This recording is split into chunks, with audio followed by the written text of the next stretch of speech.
Hello and welcome. I want to talk in this video about the psychology of Walter White, the fictional character from the TV series Breaking Bad. Our first impression of Walter is that of a crumpled, self-defeated man. Now, we can see quite clearly that he's in a passionless marriage. His wife is almost like that of a mother figure to him, coddling him. And his son, he has cerebral palsy, and you can see the frustration his son directs at Walter, right from the opening scenes. And we sense he sees Walter as a failure. A man who can't purchase a new water heater for his family and provide for them. And Walter, he's working as a chemistry teacher. The chemistry itself, the only spark of passion in his life. And he's working a second job in a car wash to make ends meet, so he can barely pay the bills. And those around him, his family and his colleagues, they demean him, they humiliate him. And his brother-in-law, Hank, he constantly derides him for not being a real man. And Walter's ridicule and his abuse, it's a source of entertainment to everyone around him. So he feels he failed in life. And in the words of Mice and Men, the saddest thing is what's never been. And Walter is certainly living those regrets. And the character on the show, Mike Ehrmantraut, he compared Walter to a ticking time bomb. Now that Walter's course would only be one that would see him self-destruct, in turn destroying everything around him. And he was right. And Mike saw clearly the psychology of this man, the ego and the insecurity that drives him. And when Walter was younger, he had the world at his feet. And he helped found a company that would go on to make billions. And he contributed to a Nobel Prize winning chemistry team. But he sold his share in that company for a few $1,000s. And also because he felt the woman he loved had betrayed him. So we see a definite pattern with Walter. Now, the psychological makeup had prevented him from achieving great heights. So he carries the past into the present. And the feelings of betrayal and insecurity and bitterness, they brim just below the surface in every interaction. So all the elements were present. And as Walter said in his first cook, the reaction has begun. And when Walter receives his diagnosis of terminal cancer, his coping mechanisms, they fail him. This is a man with no release, who has no identity, who receives no respect. A man existing in a state of constant deprivation. And many have argued that Walter shifted from being a loving family man to a psychopath. But in truth, Walter loved his family, even though he used his family to justify his actions. And those actions were brutal. But in Walter's mind, the ends justified the means. Walter, he felt crushed by a societal expectation of him as a man. And he also felt like he never had control over his own life. And just like men today, society gives pressures to them to conform to a model that doesn't serve or benefit men in any way. It only deprives men. So Walter, he's conforming to an expectation that marginalizes him. And he feels he's been emasculated. He feels he's been cheated. And that he hasn't fulfilled his promise as a man. Of course, all this serves to make him very sympathetic in the eyes of the viewer. This desperation and lack of empowerment is what many in the audience have experienced personally, or are experiencing. So Walter is essentially holding a mirror up to the audience. And the question posed is, if you had a year to live, what would you do? Now, would your inhibitions be lessened? Would it make you a better person, or would it make you a worse person? Yeah, and Walter is living this reality. And with facing his mortality, all of his past failures, they become all too apparent. Now, this is a man that's been pushed to the edge. The stereotypical father figure on a TV sitcom, who's finally woken up to who he is and how he's perceived. But he's trying to climb a mountain he can never ascend.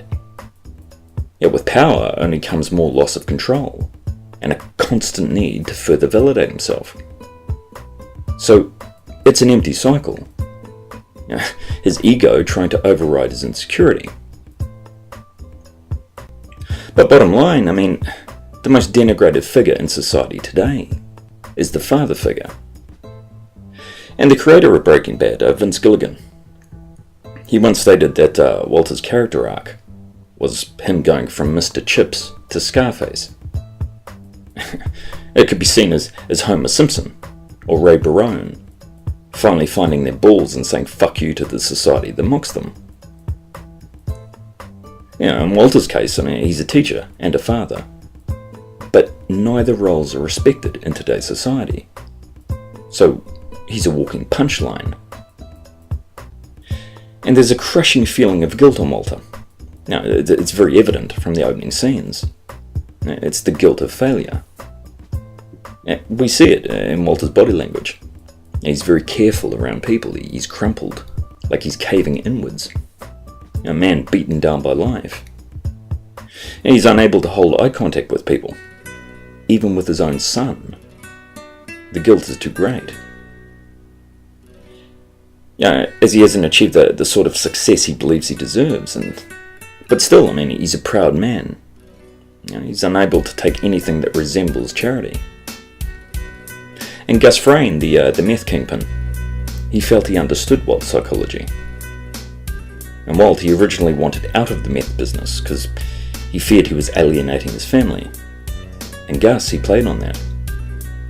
And Gus stated to him, when you have children, you will always have family. Now, a man provides, and he does it even when he's not appreciated or respected or even loved. He simply bears up and does it, because he's a man. So some would say that Walter, he saw his role as provider, now even if his actions cost him the love of his family. And, how many men have trodden this path?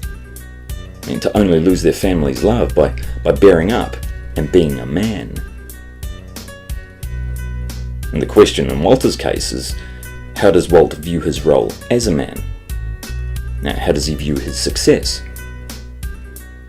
So Walter's definition of masculinity it seemed to be always evolving. The goalposts, they keep shifting. Now, he's constantly redefining his agenda and his definition of what success means to him. And what's very telling is that once Walter is free from his enemies and all his outside threats, now Jesse advises him he should cut his losses and get out, now that his family is now set financially. And Jesse asks him, he says, are we in the meth business or the money business? And Walter replies, neither. I'm in the empire business. So the betrayal and the guilt and the insecurity, they still define him. And there's many opinions on what motivated Walter, but our perception of Walter's motives, really, they say more about the audience than it does Walter, as his motives are constantly adapting to the situation. So we need to question, are his family simply extensions of his ego, chess pieces to move around the board? Or is his true motivation to provide for them? And Walter, he only once talks about his father, and how he was a distant man. And Walter states he didn't want to become like his father. But in many ways he has, and this increases his guilt and his feelings of personal failure. So we gain a portrait of Walter. Now, as a child, he was in emotional turmoil, but he suppressed his pain, in turn numbing his emotions, losing himself in chemistry, where he was very much capable and very much in control. But this in turn, it gave way to a deep depression. And when confronted with his diagnosis, that suppressed emotion, it comes to the fore. He's unable to cope with or regulate these emotions, as his coping strategies, they're non-existent. So he becomes impulsive. His ego no match for his insecurity. But the truth is, expectations placed upon men today, they're extreme. They're often completely unrealistic.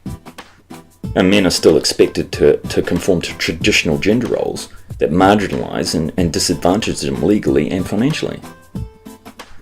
And men, they constitute 93% of workplace deaths. Yet men, they justify and mitigate this risk as being part and parcel of being male, of being a father, of being a husband. And really, is this any different from Walter's justification for his actions? And really, the reasoning is the same. In men's health, it's vastly underfunded in comparison to female health funding.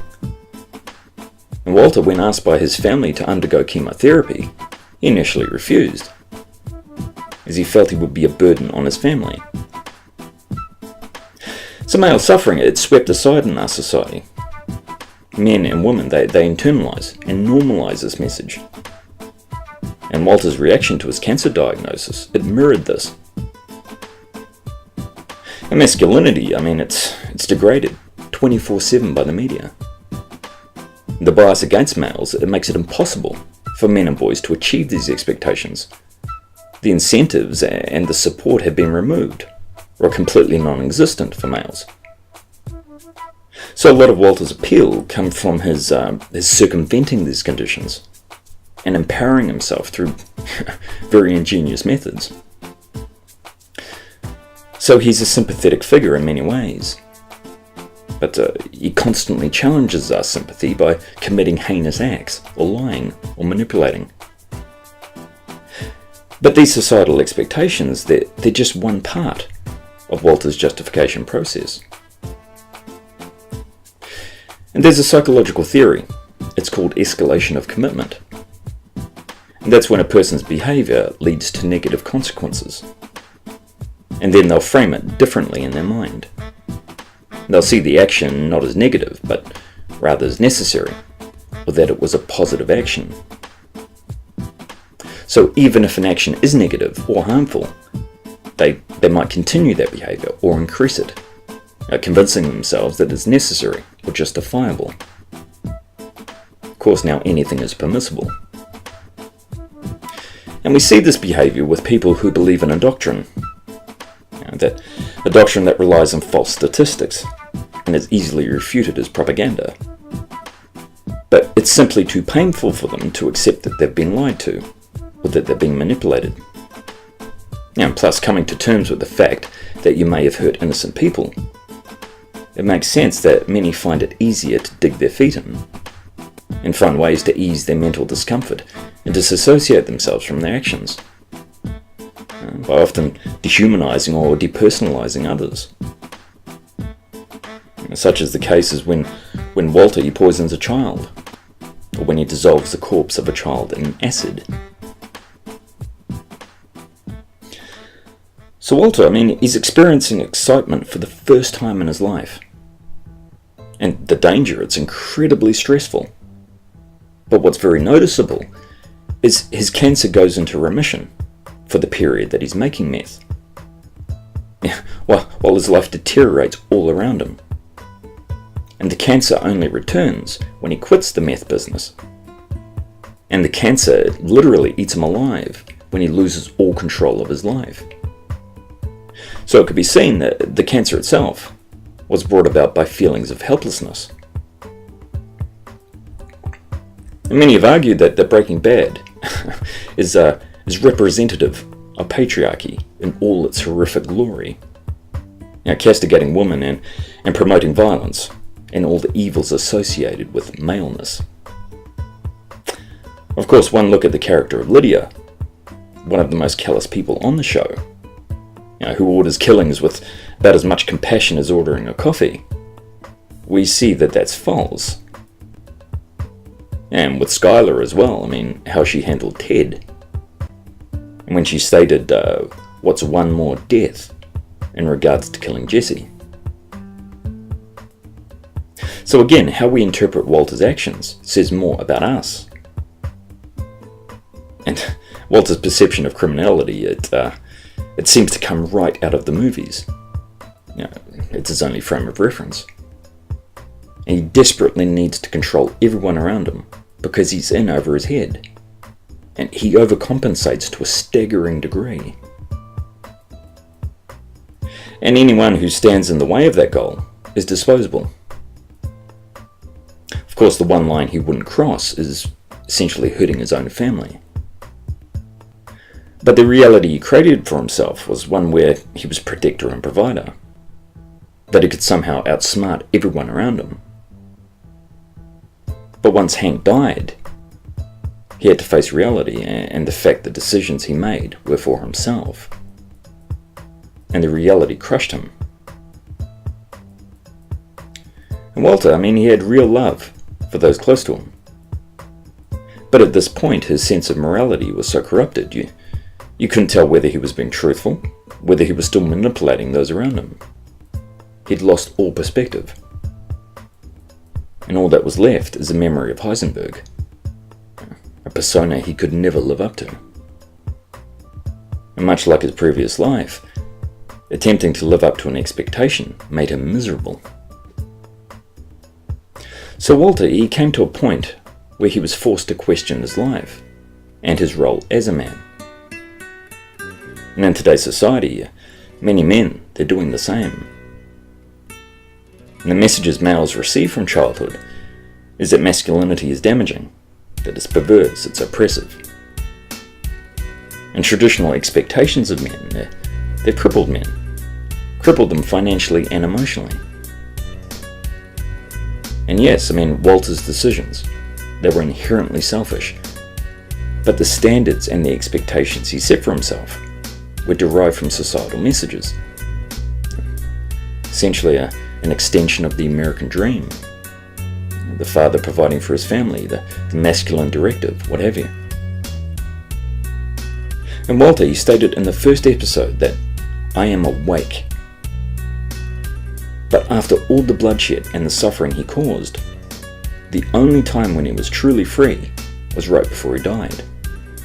And he finally faced his truth, and he made peace with himself, and the evolution was complete. Anyway, that's all I wanted to discuss tonight, but thank you for your time, and keep on trucking. Thank you.